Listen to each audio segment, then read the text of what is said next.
हाँ जी, तो सर्दियों में लगी हुई चोट और कंप्यूटर पर लगे हुए पैसे दोनों ही बहुत नुकसान देते हैं। अगर समझदारी से फैसला ना किया जाए तो नुकसान डबल हो जाता है। आप लोगों का नुकसान ना हो इसलिए आज हम बात करेंगे कंप्यूटर स्टोरेज डिवाइसेस पर।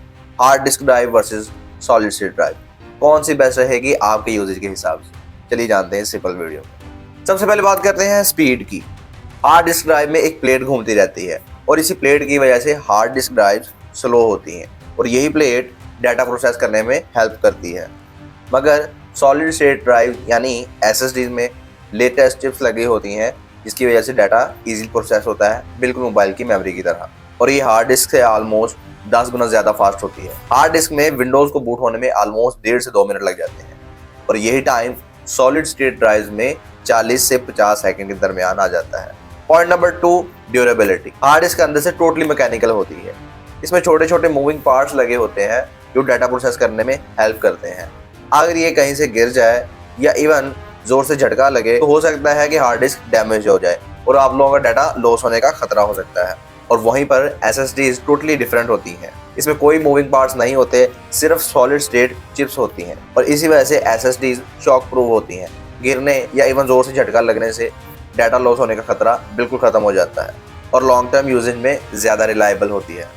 Point number 3, heating issues. Hard disk के अंदर मूविंग पार्ट्स होते हैं जिसकी वजह से वाइब्रेशन भी क्रिएट होती है और Aahista Aahista hard disk heat हो जाती है और इसी वजह से डाटा प्रोसेसिंग भी स्लो हो जाती है। वहीं पर एसएसडीज में चिप्स इस्तेमाल होती हैं, मतलब ना तो कोई वाइब्रेशन होती है और ना ही हीटिंग इशूज फेस करना पड़ते हैं और परफॉर्मेंस भी स्मूथ और स्टेबल मिलती है। Point number 4, price difference.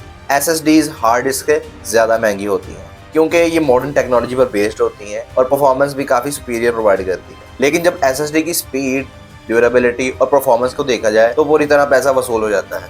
इसके मुकाबले में हार्ड डिस्क सस्ती होती हैं लेकिन उसकी स्पीड भी स्लो होती है और इसके अलावा लॉन्ग टर्म रिलायबिलिटी भी कम होती है।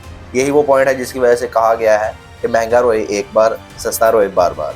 तो बात को यहीं पर ख़त्म करते हैं। अगर आप गेमिंग, वीडियो एडिटिंग या फास्ट कंप्यूटर बिल्ड करना चाहते हो तो एसएसडी लाजमी लगाओ, मिनिमम 256 GB और मैक्सिमम जितनी आपकी जेब आपको इजाज़त दे। और अगर आप लोगों को ज़्यादा स्टोरेज चाहिए मूवीज़ या फाइल्स को रखने के लिए तो हार्ड डिस्क ठीक है, लेकिन अपनी विंडोज़ को एसएसडी में ही इंस्टॉल करना। अगर वीडियो अच्छी लगी हो तो कोर क्लास एजुकेशन को लाइक करें, शेयर करें और सब्सक्राइब करें। मिलते हैं अगली वीडियो में, तब तक के लिए अल्लाह हाफिज़।